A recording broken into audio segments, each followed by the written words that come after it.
conversationalists. It's what they have in common. Well, that and me. I've been told I am also a good conversationalist, mostly by the mother who raised me. And I know without a doubt that my 25-year relationship with the mother who birthed me exists only because of the fact that I am a good conversationalist.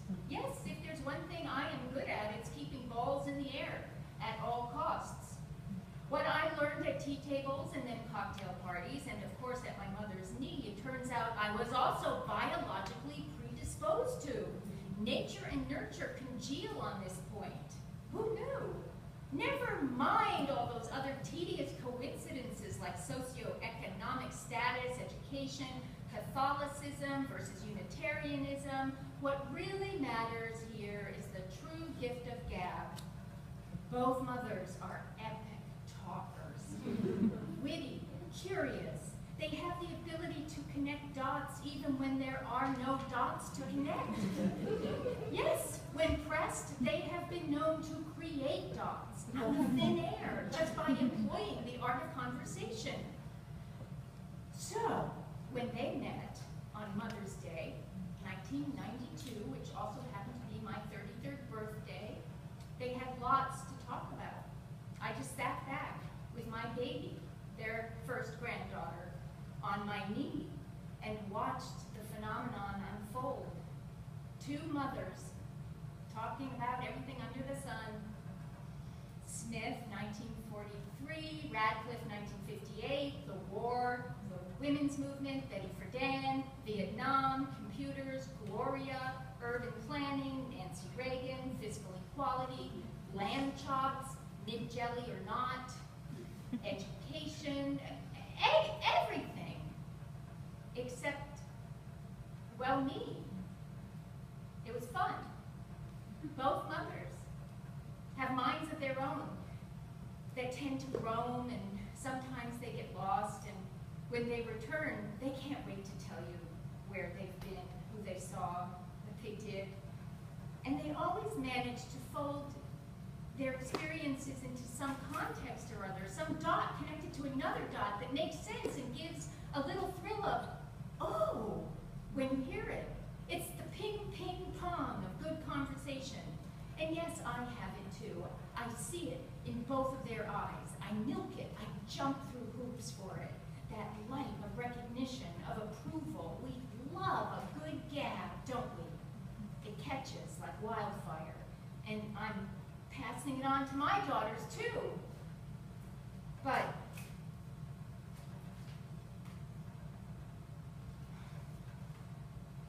what?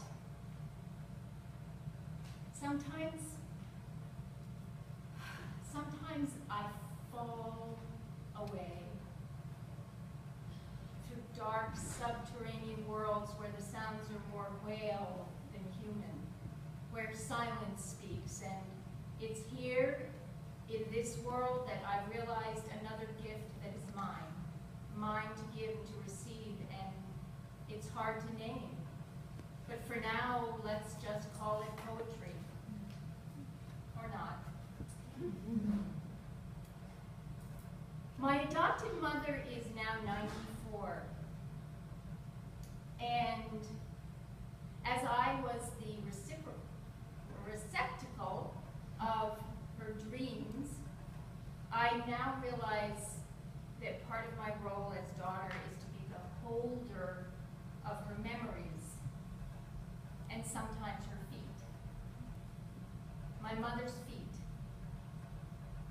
Hers are as parched and stiff as slabs of driftwood, weathered and worn, smooth, and above all, mute. But on closer inspection, they seem more like ancient pack animals.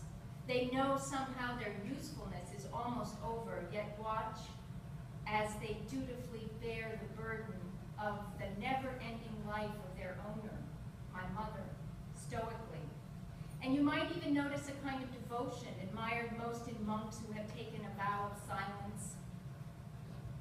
I cup each foot, and my palms overflow with memories that don't include shoes at all, but barefooted Rhode Island, nimble on the beach, drawing mandalas and digging holes in the sand while she chats idly in the sun, and then walking out to the bluff, avoiding the sharp parts of the pink granite rock, and then collecting the dew in the meadow and the tufts of fresh-cut grass between toes from the path that leads to the cousins, through the privet, and each foot is a map of summer. The sock snags on a rough patch. Sorry, Mom. And the toes seem fused, although I wouldn't call them resistant really, just weary, these obedient beasts. They go without a fuss into the orthopedic cocoon of Velcro and pleather, where perhaps, let's hope, they dream of sun and grass and maybe even mud.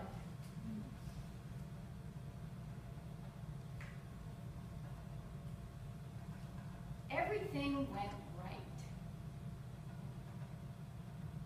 My higher self showed up and stayed.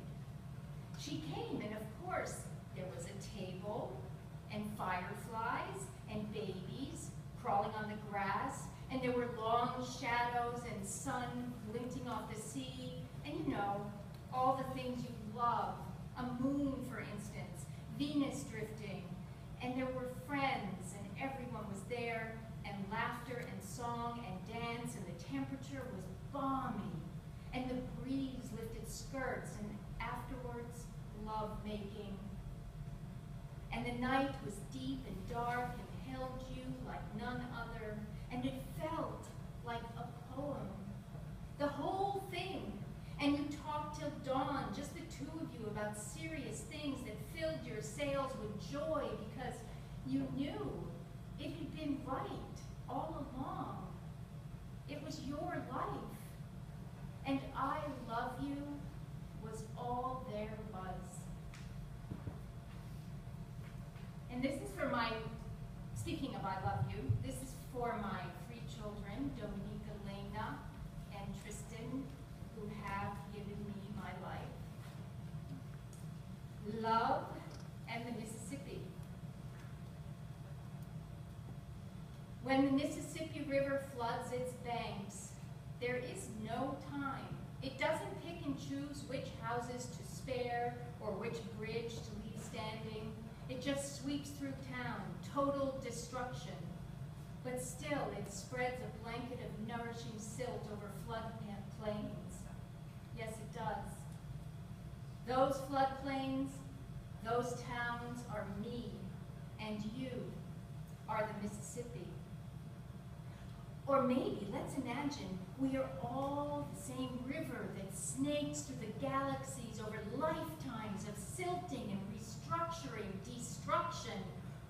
Or we could be 4 rivers, one for each, colliding and merging, then unmerging, the runoff of tributaries, dancing and laughing, sun-speckled streams and picnics. But also don't forget the debris. It bobs up and demands sorting wherever you are. Never mind, I'll do it later. It is unworldly, our souls swishing and galactic, and as inevitable as the constellations above us as we watch them shoot from Good Harbor Beach. Here, right here, on this spot, in this town, for no reason. But what? Love? Is that what you'd call it? Love? Why you chose me, unskilled, unreliable me, as your mother? I am pinned speechless to the sand. Through me. Through me. Through me. 1, 2, 3. You drag my heart down to the bottom. Unspool my soul from its spindle. I probably should stick to the river as metaphor rather than wool, but I'm lost, grasping for words. Your undoing of me has been my doing, and it has knitted new strands of DNA all through the Milky Way. I know you know this story by heart. The river runs through it. I want to wallow in mud and rise up singing all at once. Nothing comes close to describe where the words end and the refiguring begins of motherhood. What I have undergone, or that the word mother could mean such complete metamorphose. Battered, submerged, remade and suppled. I love you, I love you, I love you. 1, 2, 3, forever. I know this is true. Into the next galaxy, through black holes and parallel lives, I love you. But that doesn't even come close.